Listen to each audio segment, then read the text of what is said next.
Good afternoon, everybody. As our panelists and our moderator take their seats, I just want to do a quick introduction. First of all, everybody's long bios are here in the program book. I invite you to take a look.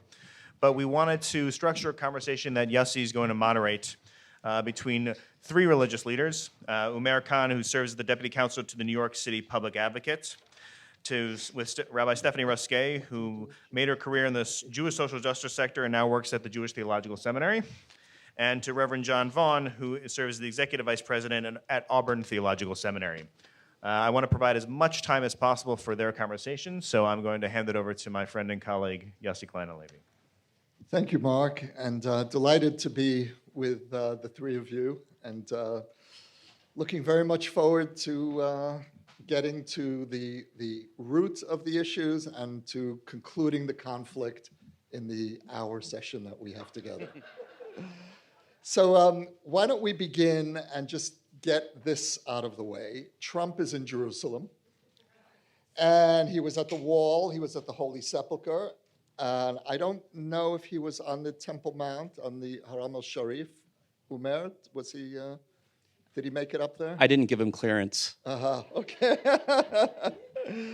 So what would each of you hope to hear from, and let's not make it personal about Trump, but from the President of the United States visiting Jerusalem, what message would you like to hear from your president? John?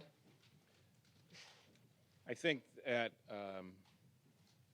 the message I would like to hear is a message of ultimately of hope, of peace, of a commitment to coexistence, and the U.S.'s commitment to making that happen. Mm-hmm.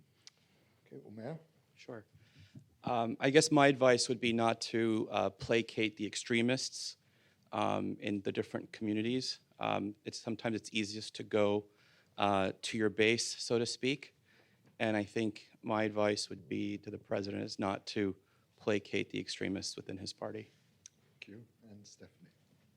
I would want to hear humility, not just from this president, but from any. But this has been a long conflict. I don't think any new president could presume that they are going to solve the issue with any few steps. And I think a call for relationship building. I think that's the only way forward. I very much appreciate the humility. I remember shortly after President Obama entered office in 2008, there was a headline in one of the Israeli papers, a quote from Rahm Emanuel. Remember him? Whether one likes it or not, there will be a Palestinian state by the end of this first term. And I read that and I said, well, here we go again. And so now we have Trump believing that he's going to deliver a deal. Tomorrow is the 50th anniversary of what Israelis call the reunification of Jerusalem, what Palestinians call the occupation of Jerusalem. What does it mean for you, Stephanie? Will you be celebrating tomorrow in some way? On Yom HaAtzmaut at JTS, where I'm the associate dean of the rabbinical school, we did a full Hallel. And I think that You can explain. So, yeah, thank you very much. So those are prayers of thankfulness, really, that we say. And we don't say them every day. We say them on special holidays. And so this was our way of saying this is a special day, was to change the liturgy. And I think that these days in which symbols and very often when dancing and celebration happen, it often means that it's at someone else's expense. And so I sometimes feel anxious at those big Baruch displays that mean if we have the city, then you don't. And so I think Hallel and prayer is one way for me to sort of privately celebrate and not do it at someone else's expense. So in other words, your critique of Jerusalem Day celebrations is the way in which those celebrations happen, but not necessarily and not at all, if I understand, in feeling gratitude for the fact that the Jewish people returned to East Jerusalem. I don't mean I- to put you on no, the spot here. Well, I said yes to coming here, so, I think I feel ambivalent. I feel, when I was in rabbinical school, I was just telling John that I worked at Face to Face, Faith to Faith, which is a multi-faith youth leadership program. And at that time, that program brought Israelis and Palestinians and South Africans and North American teenagers together. We spent 2 weeks doing leadership and conflict resolution work, and then they went home and spent the rest of the year working together with the people they were in the deepest conflict with. And I met a lot of kids, a lot of Palestinian kids who, grew up and lived in places that were very close to where I had spent a lot of time in Jerusalem, and we didn't have any of the same reference points. And they would talk about their days and the ways in which checkpoints would influence their whole daily schedule and how that felt for them. And so I sort of took that in alongside my celebration of a unified Jerusalem, and I sort of hold it all together. So tell me, what does a reunified Jerusalem mean to you as a religious Jew? Leaving aside the problematics. Yeah. Well, I think it means, I think that Jerusalem is a place that, like, my heart and soul, a lot of our prayers relate to some idea of a Jerusalem that we feel close to and where God resides, though we also are people who bring God with us wherever we go. And so I think that what is Jerusalem in a sort of spiritual... Well, for you as a Jew, as a religious Jew, what does Jerusalem, the reunification of Jerusalem mean? It means a place where, as Jews, we have a homeland and where we're constantly striving to do better and to model peace. Umair, tomorrow, 50 years of fill in the blank. So first, I have to give a disclaimer that I'm here in my personal capacity, but also as a fellow for Shalom Hartman. I just mentioned that because of Mark's intro. So, my family is not Palestinian. My family is from Pakistan, and I grew up in Texas. So, the other thing that's religion for me is football. But I was not as attuned to what was going on in the Middle East. I mean, we were aware of coffee conversations with my parents and or chai conversations my parents would have with their friends, and we'd watch Palestinian kids throwing rocks during the Intifada on PBS on the McNeil-Lehrer NewsHour. But for us, what we learned about Israel and Jerusalem and whatnot came from Sunday school. Yes, that's what we had in Texas. We had Sunday school. We went to our mosque, and we learned about our faith and our traditions. And so for me, being able to go to Israel, being able to go to Jerusalem, was very special. I remember going to Masjid Aqsa on our first Friday there, and going there an hour and a half beforehand, and praying before the Friday service, and just being overwhelmed with emotion as I was praying for my forgiveness, for God to forgive me, my family, loved ones, those who had passed.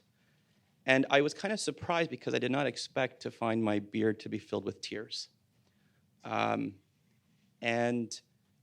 so from there, going to a place, it's called Maqam Zakaria, underneath the mosque, is where in the Quranic tradition, and the Islamic tradition, where Zachariah received a message from God that he would have a son, John the Baptist.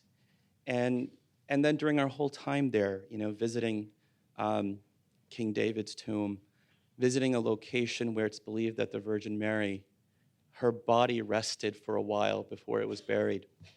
It was very special. And I think one of the unique aspects that people may not know about is that in the Islamic tradition, we believe in all the prophets. And when you go and you pray, you pay your respects, you go to their graves, that's a deeply religious experience, and one that I'll never forget. Umair, let me push you a little bit. Sure. We've just heard Stephanie speak about how the reunification of Jerusalem, as Israelis call it, and many Jews call it, is an occasion for her to thank God for. What's your response as a Muslim? So my observation and my feeling was that you have a people who are there who are living under occupation. And so the lawyer in me, the civil rights advocate in me, seeing an injustice, it hurts. Just the way when you see, a black child be shot or attacked by a police officer who is retreating from police officer, when you see that type of a matter. So, for me, it hurts to see a certain population treated a certain way, both as an attorney, both as a believer in civil rights, but also as a Muslim. So, even the title of your book, the reunification of Jerusalem, under law, I don't think that's recognized, and our government hasn't recognized it. But I can understand and appreciate why Jews feel that way, or at least many Jews feel that way. So that's my understanding. John, you're sitting here positioned physically between a Muslim and a Jew. Now, you're among friends. Nevertheless, the Christian is in the middle here. And I think there's a metaphor there, which is, of course, Christians are not neutral in their relationship to Jerusalem. And yet this conflict that is playing out over these decades, that is being fought between the Muslim world and the Jewish world. And where are you in relation to this conflict as a Christian? What was interesting this weekend as I was starting to do some thinking about being here, I actually got in touch I was feeling some level of discomfort. And I realized what I got in touch with was my fear. And the sense of fear that somehow I'm walking into a minefield and I don't really know where the landmines are. And I've just calculated it. Right, well, but oftentimes this fear that somehow I'm going to walk into this field and what do I say? What's appropriate to say? What do I not say? Which has oftentimes been very much the experience of this conversation, at least for me and in my faith tradition. I think that I was thinking about both my own. I was in Jerusalem in '87, and it was the only time that I've actually been. And what were you doing there? Well, I was actually hosted. I was on an ecumenical study tour. Had been in Rome, had been in Geneva, had actually gone to Taizé, and ended up in Jerusalem. And we were hosted by the Middle East Council of Churches. So it was a Middle East Council of Churches view of the region, though it was an attempt to do somewhat of a balance, but who knows? And I remember actually the experience of actually standing on the Mount of Olives, and there's a verse in the Christian New Testament that talks about Jesus weeping over the city, and I felt that viscerally, because it's also right near the Garden of Gethsemane, which is leading into Jesus's crucifixion and resurrection.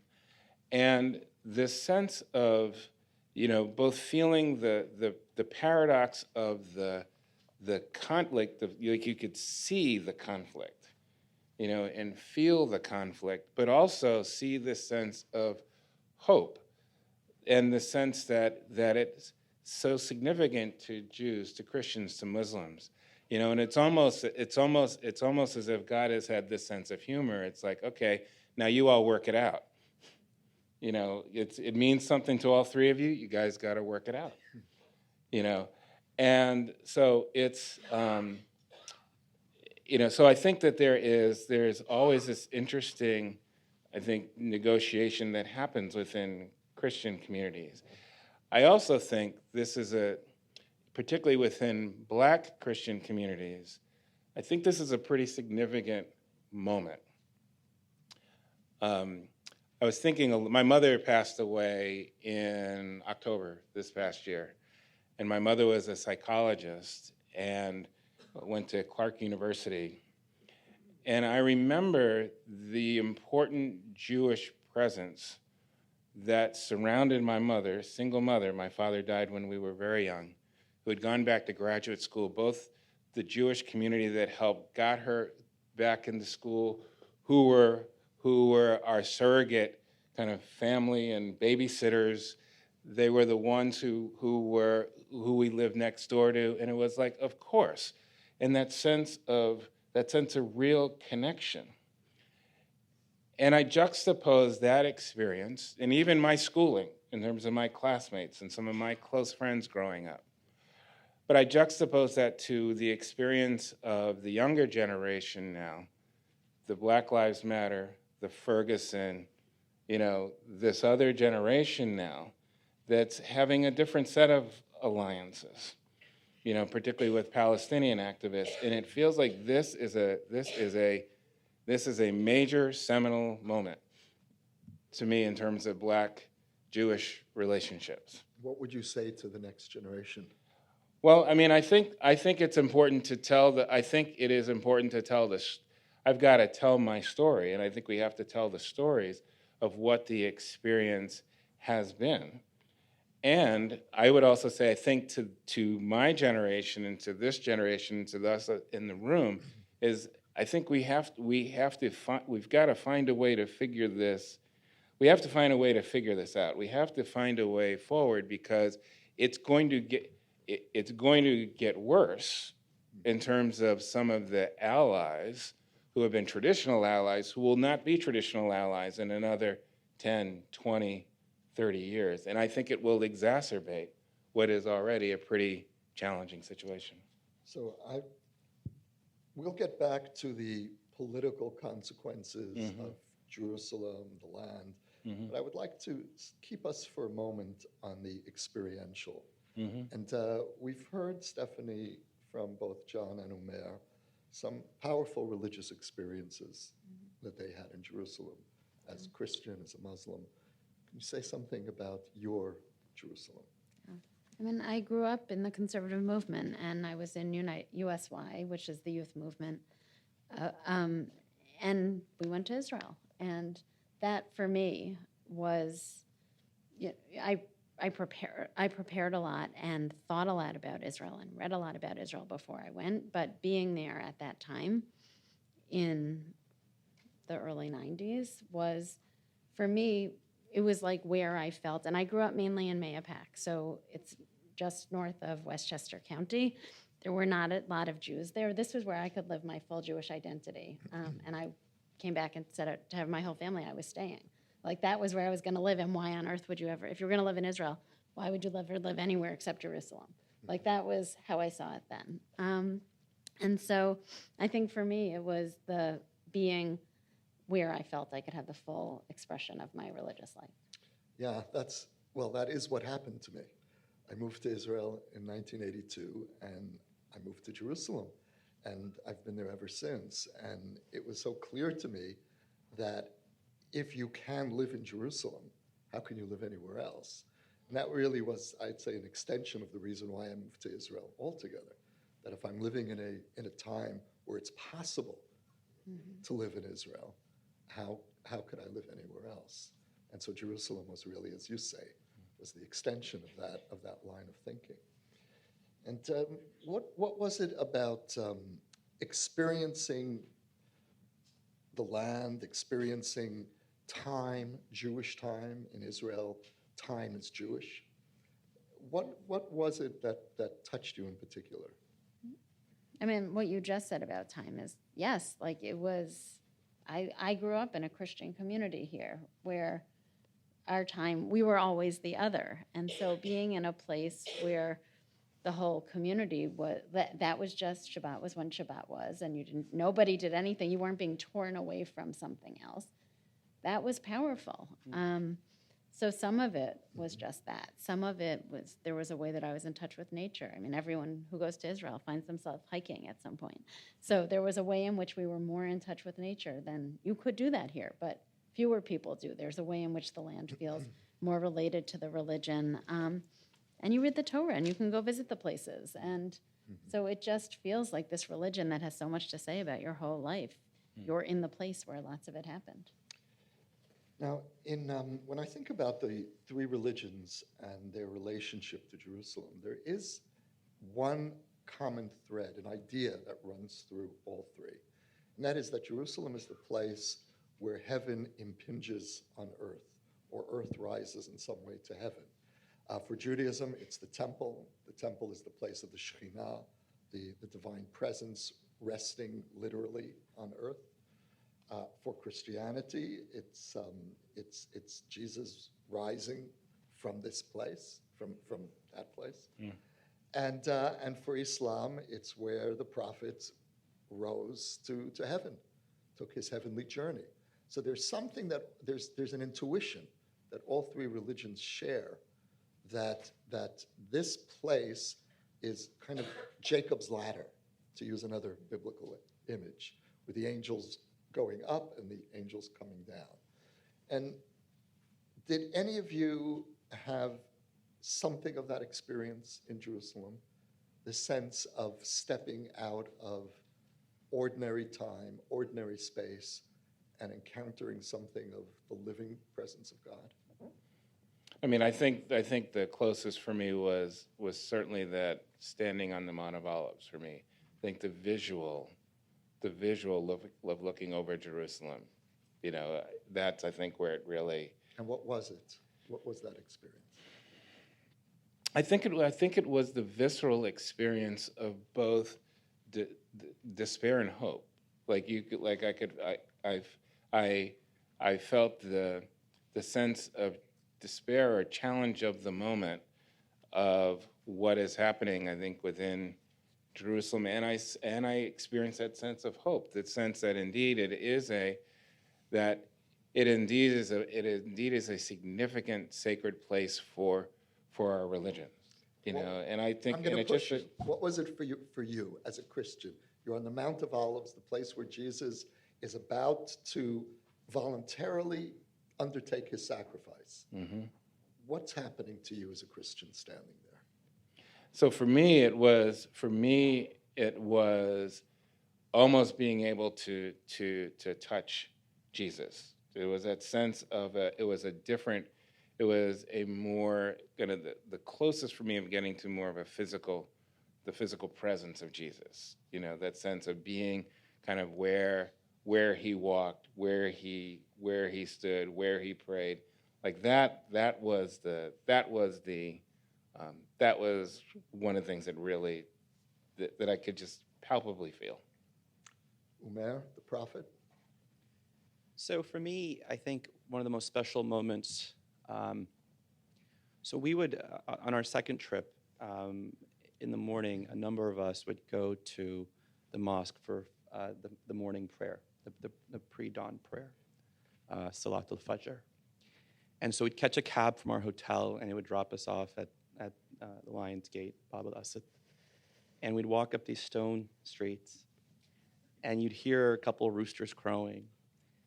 And then you would the security guards, as you enter the plaza, you'd pass that, and you'd see the Dome of the Rock.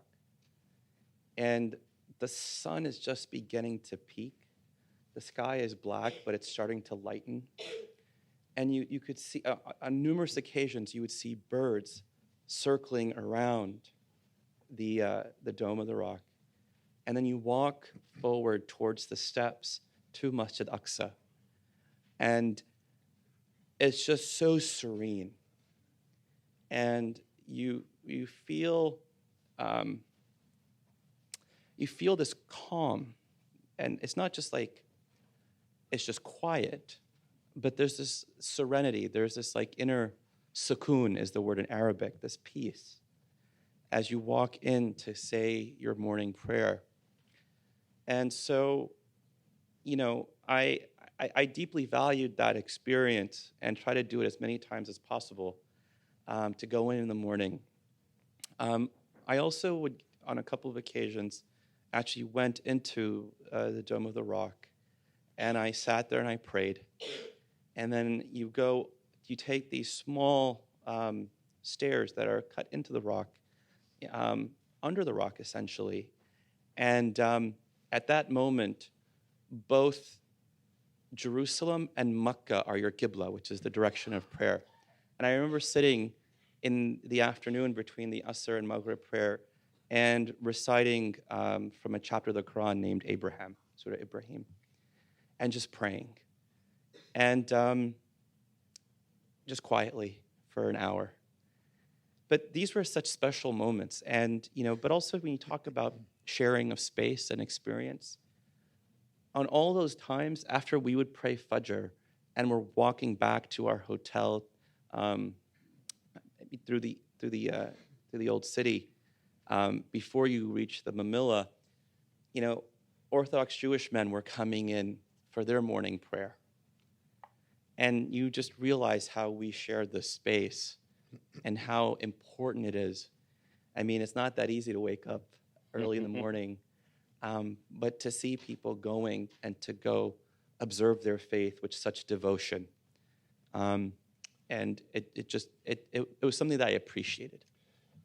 Umair, you're a graduate of the Hartman Program Muslim Leadership Initiative, which teaches about the Jewish connection to Israel and the centrality of Israel in Jewish faith. How did what you learn about the Jewish relationship to Jerusalem change your idea of Jerusalem? Did it expand your sense of Jerusalem? Did it complicate it? What did that experience do for you? This could be like an essay, as opposed to a short answer. It's complicated. I think that you have it's kind of, you have your religious views and sentiments. We all don't wear just one hat. And so for me, there's a religious experience. There was a legal experience, for lack of better words. Actually, I think one of the most important lessons I took from my trip to Israel, my time there, was not in Jerusalem. It was actually when we visited Yitzhak Rabin's museum. And to see how a man who wanted to be an engineer, a water engineer from my recollection, to becoming a military leader who then went on to serve his country in a civilian capacity numerous times, ultimately being prime minister as well. For him to be maligned and to have images of him demonstrating him, showing him to be a Nazi, to be a sympathizer, to be a Nazi sympathizer and whatnot, and for people to chant to his death. And then to see the video of his assassination and what his wife said afterwards, it gave me great pause, and it kind of relates to what my initial comment was not to give to extremists. Because although this land is religious and spiritual, my feeling is that the solution may have to be secular and may have to be legal. Because as long as everyone's saying that God is on my side, you may not reach an equitable remedy, so to speak. But if we base it on other principles of fairness and justice and equity, we might be able to reach more of a resolution. So I don't know if that answers your question, Yossi. I don't know either. But about it. I think that the Hartman experience And then there was something that Danielle said to us Danielle Hartman said to us in one of our last class. It was our last class. It was very similar to something that Abraham Lincoln said, though I don't think Danielle took it from Lincoln. Danielle's text goes back to the Bible. But it's not that is God on our side, but are we on God's side? And how do we choose to live our lives? What ethics, what values? Like when you're interacting with another person, if I'm sitting here next to John and I treat him unjustly, how does that reflect upon me? What do I say to God in how I treated John just now? If I cheated him out of 5 cents even, I didn't have a right to that 5 cents. That was John's 5 cents. And that's something that has sat with me because there's a similar principle within Islam. I jokingly say going to Israel made me a better Muslim because in studying the Old Testament and having our Havruta sessions and all these other, the critical engagement, that we developed with these texts, I feel like I've become a more ethical, more observant Muslim as a result. Thank you. Stephanie, Heschel spoke about Judaism as a religion of sacred time. But there was one book in which he speaks about sacred land, sacred space, and that's the book that he writes right after the Six-Day War in direct response to the Six-Day War. It's the one moment that I know of where Heschel really deals with the sanctity of space. And I'd like to ask you about when you think of Jerusalem. Now, you had said earlier, of course, God is everywhere. But what does it mean? Is there a concentration of divinity? Is that what sacred space means? What is sacred space real? Is it a fantasy? What maybe, as Umair is saying, maybe we just need a secular solution, and maybe we should take that even more deeply. Maybe we need to free ourselves from the notion of sacred space altogether. It's a provocative question. I don't really believe it. But I know, I could tell. I think sacred space is only sacred if you treat it that way. I think places that could be sacred become not sacred if you don't treat them the right way. So I think there's great potential for sacredness in Israel and in Jerusalem, and sometimes we live up to it, and sometimes we don't. But it's sort of a partnership. The material's there, but only if we honor it.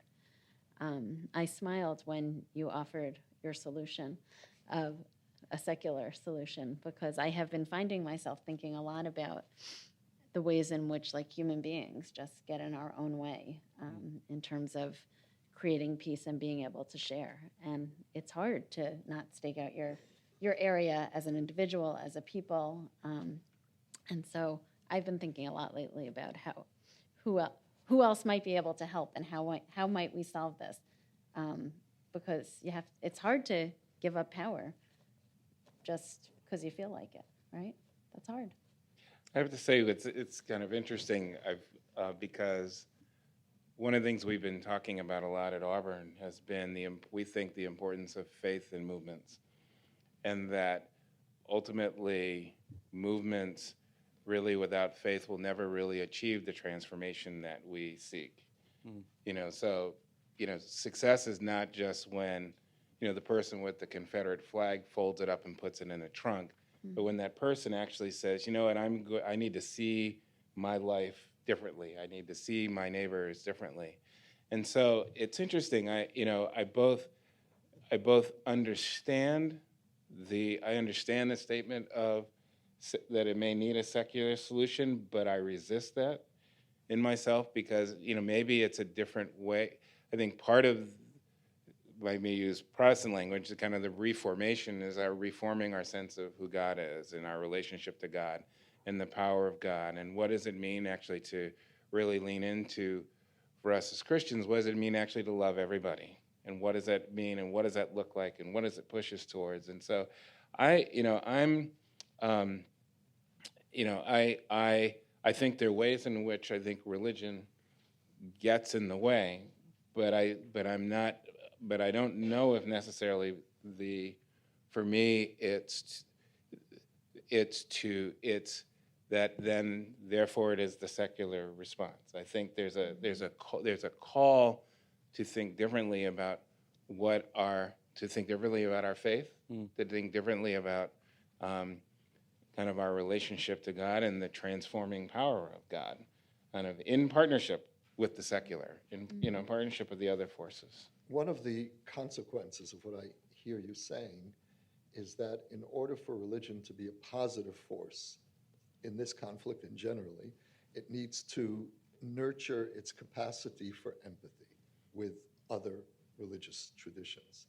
So let me start by asking you, what do you think Christians need to understand about Muslims and Jews generally, but specifically in relation to Jerusalem, the land?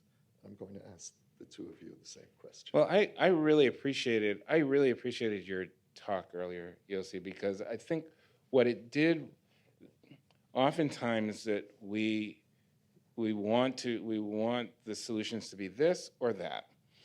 It needs to be this or that. And I think that what you articulated was that, look, it's all of it. It's the both and. Like, it is, Israel has the right to it and Palestine has a right to it. So if we start there without necessarily trying to negate each other, then maybe it allows us to enter into the conversation differently than versus starting from a place of negation. And I think that there is much that is not understood of. I remember when I went to Yad Vashem, I got never again. I got it. Like, I got it in a way that I had never really understood it before. And I understood what that meant and the power of that. Not just in terms of the Holocaust experience, but so much more. And I hold that up against, we spend time in Gaza, and watching the, kind of the Israeli Jeep go down and all of the young kids come out of the woodwork and they throw stones and then they go back. Both of those things are true. And the question then is, how do you, so I think it has to me start with an acknowledgement that it is all true versus how do we not negate the other. One of the frustrations that I often have as an Israeli in dealing with Christian groups who come to Israel is that there tends to be two kinds of groups. Now, this is an oversimplification, nevertheless. There's either that group, let's say, of evangelical Zionists for whom Israel can do no wrong, and then you've got the mainline Protestants for whom Israel is the modern-day Pharaoh or worse. And I don't know why it's hard to get the nuance of this conflict, why it's hard for so many Christians, in my experience, to express what you have, which is the need for an open heart to both peoples, and to really see this as, in a sense, a conflict, tragedy between two traumatized peoples fighting over the same little piece of land. And I was wondering if you could say something more. Well, I think so. I'm a little biased. I mean, I've gotten to know the Encounter program, and there are programs like that are now creating different kinds of opportunities. We used to do some of this at Auburn in terms of our work with seminarians, and I think we have to create different kinds of containers. We have to invest in different kinds of containers and different kinds of opportunities that provide the opportunity for that. I mean, what's happening is you're kind of where the bankrolling is happening from the edges. It's happening from the radical edges, the more extreme right or the more extreme left. And I think we've got to invest in we have to invest in those experiences that can hold both of those, and I think that I guess the last thing I will say is I think there's also a way in which, in Christian communities, sometimes the decision has been to not engage, like to just withdraw, like let's just not deal with it, and it's kind of their issue. Let's not kind of get into that because we got our own stuff that we've got to deal with, and so sometimes it feels it's just a lot easier to withdraw and not really deal with it and engage in it. Stephanie, what do you wish Jews understood about the Muslim connection to Jerusalem?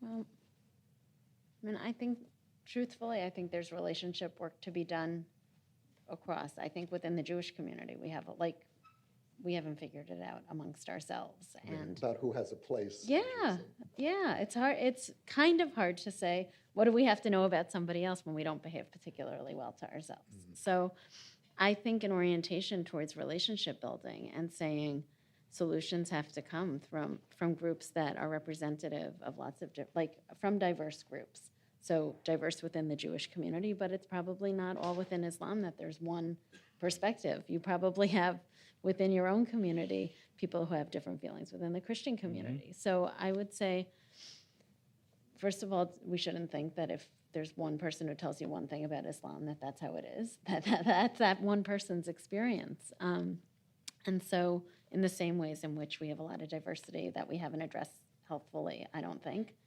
that sort of putting together teams that are going to look at this, that sort of cross divides within communities, I think we just can't have somebody be a representative for the whole thing. And Umair, what do you think Muslims need to understand about the Jewish connection to Jerusalem? I think that when you have, I see this more recently or maybe I just paid attention more recently, is when you have some individuals saying that Jews don't have a connection to Israel, right? I've heard that now a couple of times recently, online or in articles and whatnot, and that troubles me greatly because that's also a renunciation of Islamic faith as well, because in the Quran it talks about this land being blessed, it talks about this land being sacred, it talks about not just Moses and bringing bringing the people from Egypt, but the Quran talks about David and Solomon and all the other prophets. So it troubles me, when you have individuals who seek to diminish that right or that relationship, because that's in our book if you're a believing Muslim. So, but I think that a lot of these tactics, shall we say, it's political, right? Because I know when I was in college, we had kids from the Cornell Israel Political Affairs Committee who would go to spend a summer with AIPAC, come back and tell us how, Jerusalem doesn't mean anything to Muslims, and that it was just a barren, village maintained by the Ottomans and the previous Muslim rulers, and that it bears no significance. And so I think we need to get away from diminishing other people's belief and values and go more towards humanizing and recognizing each other and respecting each other. Now, we can keep this discussion on a kind of comforting level, mm-hmm.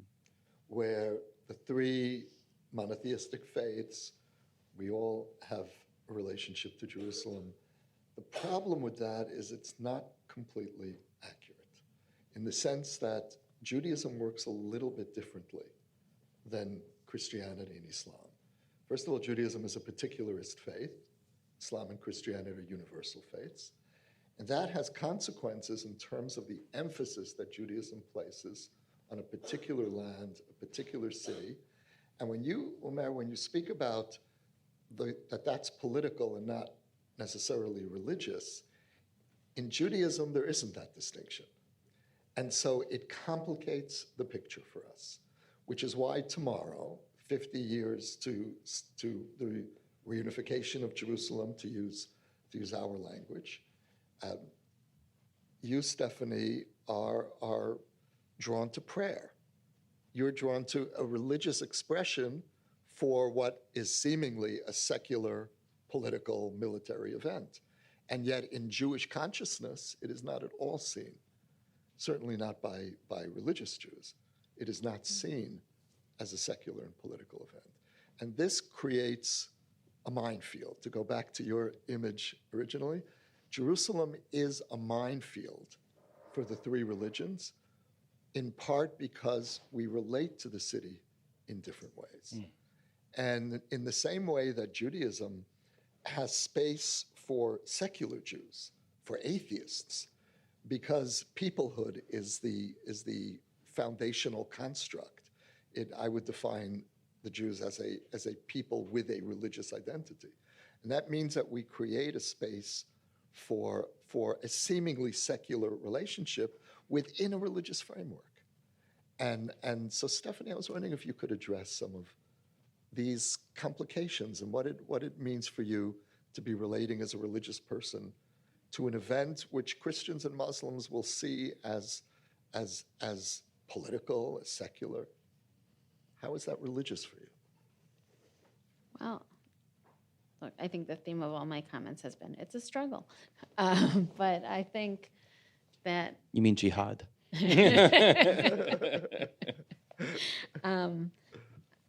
I think I try to hold both at the same time. I think that there are ways in which sometimes Jews take their religious impulses, and also we're also political people. Every human being is also a political people. So I think that I try to stay in sort of a religious and spiritual approach to Jerusalem, but we operate in a political world. So, they're both at play. And I'm a realist. So we're in relationship. So if it's purely political, then I have to do both. John, big question.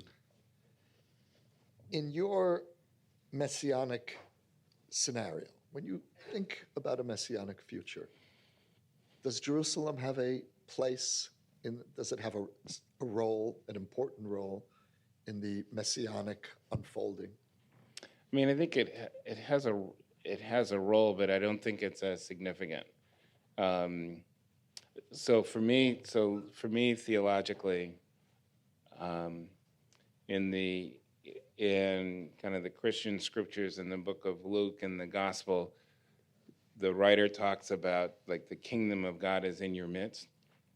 And so where he's flipping the switch from it being a future reality but that God is actually, like God's reign is at your midst, and that you've got to do your work to help it to come about. And so it's not just a future reality, but it's a present reality. And I also think that as Christianity has been, that mandate of spreading the gospel and being in all corners of the earth, I think it to me it dissipates, if you will, the centrality of Jerusalem. Now, I think there are certainly in the Christian scriptures the importance of Jerusalem as the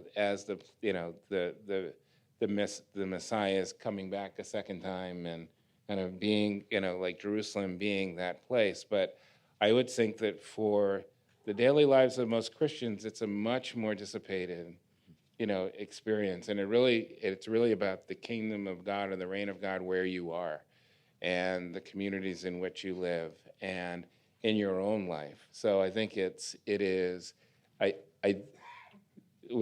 interesting. I've been thinking about, I think the presence of Jerusalem is more of it's the Messianic relationship is maybe more of a pilgrimage than necessarily central, to that sense of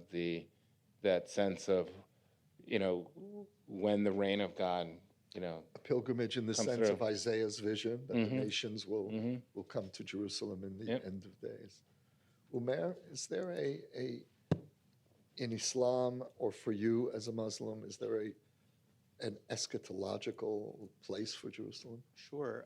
In fact, I think it was our second to last day. I was outside the wall facing the Mount of Olives.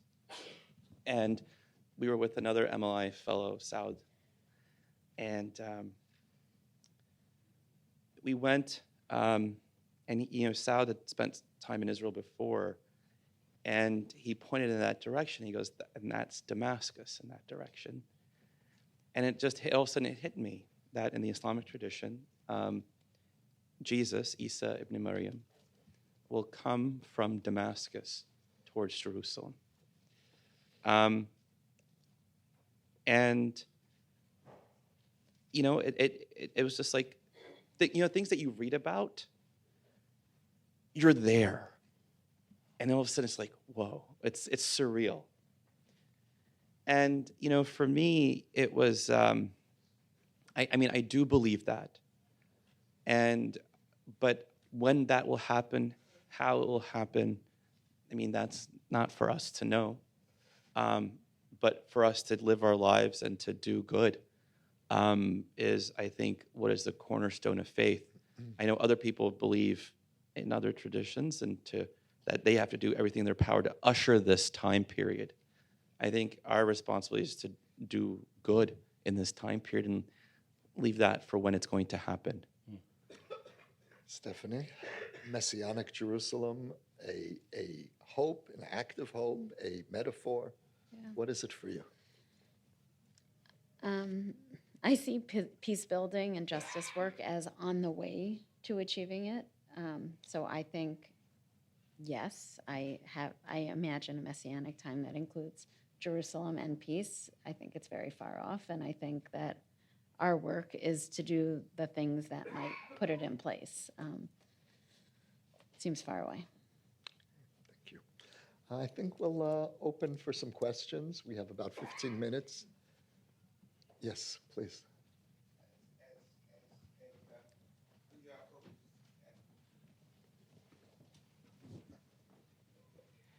As a New Yorker who has a bunch of kids who live in Israel, actually two, and so on, this is very pleasant sounding and very theoretical in a way and very poetic.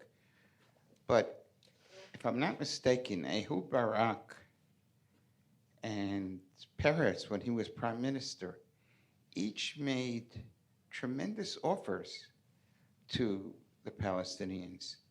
Peretz offered Jerusalem to the Palestinians, and all that came out of this was an intifada, and thousands of people were killed.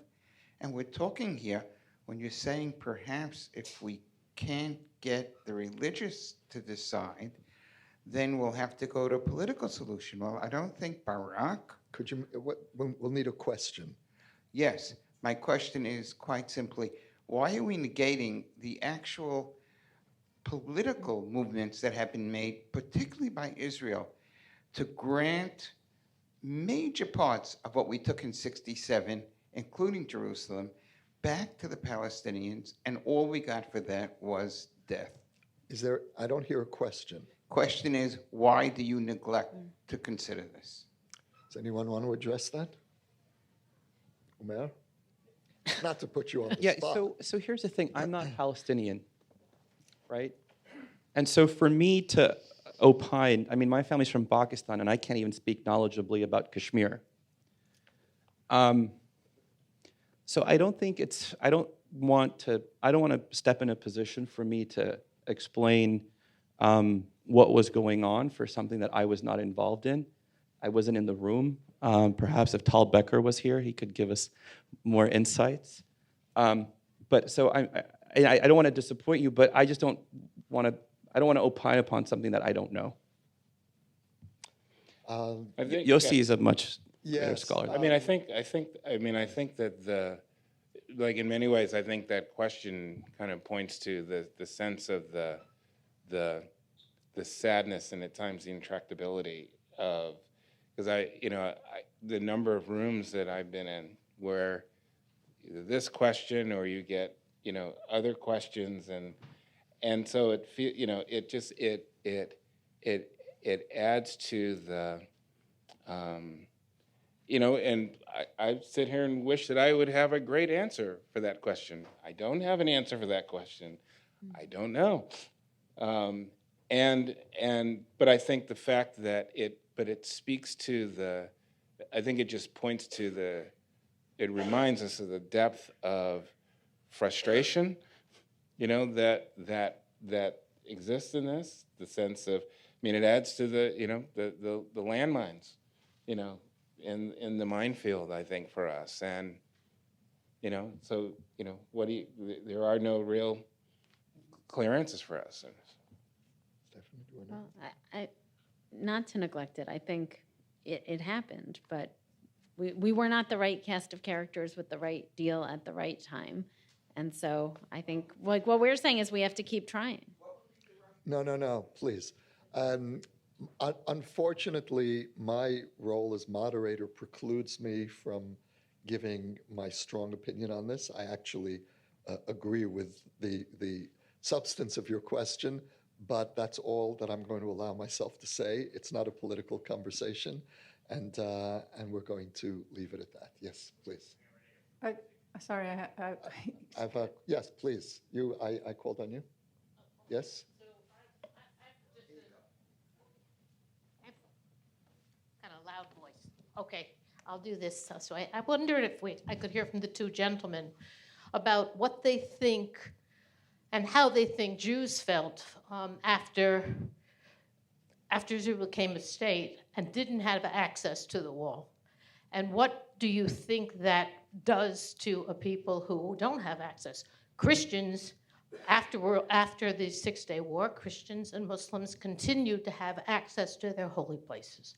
Do you have some thoughts about that? And in that halcyon of days, do you think Jews are going to have some access to the wall if there's peace? Well, I think my hope would be that there would be access to the wall. No, please. We're really not having a political argument here. So I'm going to ask anyone who has a strong political agenda right now of whatever position, whether pro-Palestinian, whatever it is, to just keep it calm, please. Whoever wants to answer. Yeah, so I would just say, I would hope whoever controls that land gives fair access and equal access to religious locations and sites and respects people's religious rights. We as society, we as a civilization, we've faced massive wars and conflicts, and as a result, we've come up with rules and ideals that we hope to live up to. And so my hope is that we as human beings on this earth try to treat each other with greater respect and dignity and give each other that religious freedom and rights in an equitable and just way. Okay, so we'll have time for two last questions. One back there, and then you. Please. So I'm highly recommending that everybody who hasn't read Nir Baram's book, Land Without Borders, about Jerusalem and the West Bank, read it. And one of the most hopeful moments in the book is a group of Israelis and Palestinians in Gush Etzion at the field. Apparently there's a film coming out about them. And I believe the rabbi who started this movement of people talking to each other from very different backgrounds said that the problem started with religion and it will end with religion. And that is why he needed to bring people of deep faith together. Okay, is there a so question? my question is if that sentiment seems right to you from here. I appreciate that there's not a Palestinian on the panel, but as people of faith. So the question is whether religion has a role to play. Yes, So it's like a key I role. would say, well, so as I said earlier, I mean, I think it does. I think we at Auburn actually we're the home for the face-to-face, faith-to-faith program, and one of the things that was heartening for us to see is we're seeing more of these kinds of programs that are happening among young people. They're happening kind of in terms of building relationships across barriers and having these kinds of conversations and dialogues. And so I think, so it feels like it is moving in the right direction in terms of the building of those kinds of relationships. And I think we have to do more of that. I think more of what the Shalom Hartman Institute does, more of what Encounter does. I think we need more. We need to continue to support more of that work. That's going to be an important element, I think, to change. Okay, thank you. Umair. Yeah, but just to your point, I think it's critical that, we always deal with situations where individuals seek to dehumanize others, right? And, when I was studying the Rwandan genocide, that was one of the key elements. You'd have on the radio announcements dehumanizing the other community. And, for me, it's critical that we have that engagement, because in the absence of knowledge and engagement, you have fear. And it's easier to manipulate that fear and justify then oppression and violence upon another people. So in the absence of that engagement and that humanizing, I think it makes it easier to do those other things. I'll just add that I think that it is a religious and a political problem, and that the solution will be sort of at the intersection. And so we've been talking in the JTS Rabbinical School and with other rabbinical schools about offering some sort of intensive next winter where we give students really an opportunity to hear from people with all kinds of extreme views on Jerusalem and on Israel, and then to be able to process it, because if we're working on training religious leaders, they need to, this has to be part of the training, not just a commitment to Jerusalem, but also how do you move forward with complexity and depth? I want to ask you if you think that it goes back to your initial presentation, the fact that neither side, each one feels very legitimate.